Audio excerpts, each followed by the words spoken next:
ঠান্ডা। আজকে সব আমাদের এখানে একটা বাজার আছে দেশি, সব দেশি জিনিস সব নিয়ে আসলাম। আহ,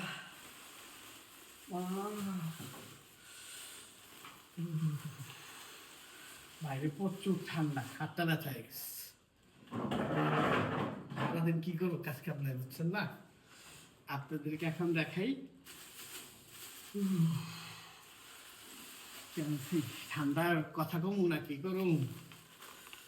আচ্ছা, প্রথমত আপনাদেরকে শীতের সবজি দিয়ে শুরু করি। আমার প্রিয় মূলা, মূলা আমার অনেক ফেভারিট। আজকে মূলা দিয়ে গরুর মাংস আর নতুন আলু দিয়ে আজকে একটা রেসিপি হবে, সেটা বানাবো। পাবলিকের তো আসলে গ্যাসের জন্য যে যুদ্ধ করতেছে, পাবলিকের জন্য খারাপই লাগে। আমার বাসার গ্যাসের লাইনটা যদি পাবলিকের দিয়ে দিতে পারতাম তাহলে ভালো লাগতো। অবশ্য আপনারা চিন্তা করেন না, যেভাবে আন্দোলন হচ্ছে গ্যাস আলাদের 12টা বাজবে। এই দেখেন নতুন সিমের বিচি, প্রত্যেকটা জিনিসে আমার খুব পছন্দের। আর শীতকাল সবসময় 12 মাসে থাকা দরকার। শীতকালে যে এরকম সবজি পাওয়া যায়, এই দেখেন কি চমৎকার, একদম তাজা। দেখছেন? এই দেখেন, এটাকে এইভাবে ধরবেন আর এইভাবে একটা চাপ দিবেন, চাপ দিলে বেড়ে যাবে সব। দেখছেন? এই দেখেন, এটা দিয়ে আপনার কই মাছ, শৈল মাছ দিয়া রানলে যে মজা, উফ! দেখছেন একদম কি সফট রান্না হবে। তারপর হবে কাঁচা পেঁপে। এই দেন, এটা হচ্ছে মিষ্টি আলু, এটা আমার খুব পছন্দ। কদিন আগে কোরিয়ার থেকে বোন আনছিল কোরিয়ান মিষ্টি আলু, কিন্তু দেশি জিনিস তো দেশি জিনিসই। দেখেন, এটা তো অনেক প্রোটিন, অনেক শক্তি। এটা জিংসাং, দেখেন না কোরিয়ান জিংসাং, এটা জিংসাং এর মতো কাজ করে। আপনারা যে যে মিষ্টি আলু এখনো খান নাই, তারা সবাই মিষ্টি আলু খাবেন। এই দেখেন ভাই, নতুন আলু, সবকিছু নতুন, খালি আমি পুরান। এই দেখেন একদম তাজা ভাই, খেতে থেকে মাত্র উঠে আছে, দেখছেন এখনো ময়লা ময়লা সরেনি। টমেটো গুলো দেখেন,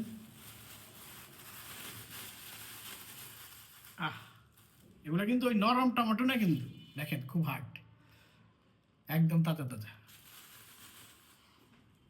এবার দেখাই দেশি, সব দেশি। দেখেন আমার পরিচিত লোক আছে, তার গাছ থেকে সে আনে সবসময়। এটা হচ্ছে আপনার টক বড়ে, দেখেন দেশি। এখনো গাছের যে ময়লা, এই দেখেন গাছের ময়লাগুলো এখনো সরেনি। কুয়াশা পড়ছে, ময়লা পড়ছে, এগুলো সরেনি এখন। আর এটার তো বলার কোনো নেই, দেখছেন পুরো আপেল। আচ্ছা, এগুলা খাবো। এরপর এখন আপনাদেরকে যেটা দেখাবো, সেটা দেখার জন্য অবশ্য আমাকে গ্লাভস পরতে হবে। আমি এই মুহূর্তে হাত ধুইতে চাইছি না। এখন আমি এটা অবশ্য আমার এই থালা বাসন ধোয়ার গ্লাস, তারপর এটা ধুয়ে ফেলবো। কিন্তু আমি এখন মাছ বট টট এগুলো করবো না। কি কি আনছি আপনাদেরকে একটু দেখাই। শীতকালে রান্না হবে, দেখানো হবে।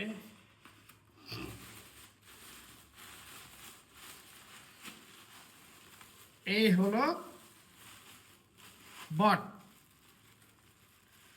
আমি আগে বট পছন্দ করতাম না, পরে আমার বোনরা খুব সুন্দরভাবে বট বানায় দেয়। ওটা খাওয়ার পরে আমি বটের প্রেমে পড়ে যাই।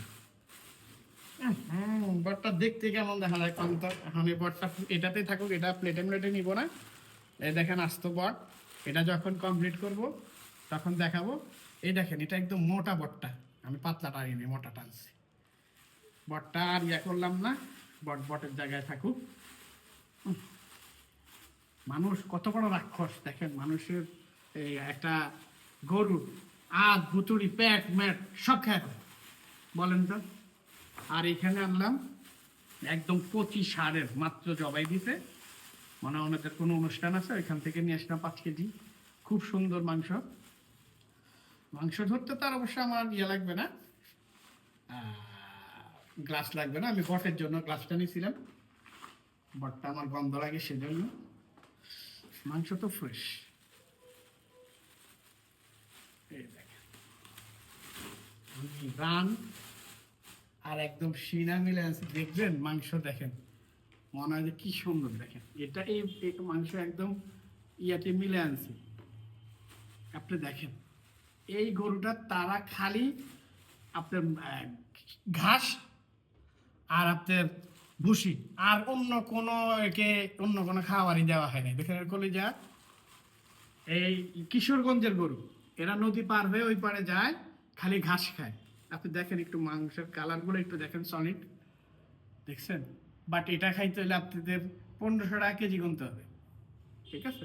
বাট দেখেন কালারটা দেখেন, এটা খাবেন কি খাবেন দেখেন, একটু টাকা বেশি হইলেও এগুলা খাওয়াটা বেটার।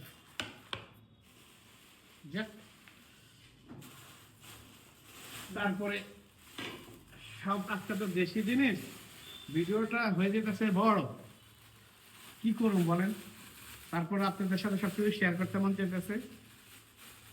এই আশা পড়লো আমার, এটা হচ্ছে ময়মনসিংহের ছোট আকৃতির মোরগ বলা হয় দেশি। এটা হচ্ছে বাংলাদেশের সবচেয়ে মজাদার মুরগি। এটা ময়মনসিংহের ছোট পালা মুরগি বলবেন দোকানে, এটার কেজি আপনার 650 থেকে 700 টাকা যাবে এই মুরগি। আর আনলাম আপনার কবুতর, যে ঠান্ডা পড়ছে দেখেন কবুতরের বাচ্চাগুলা।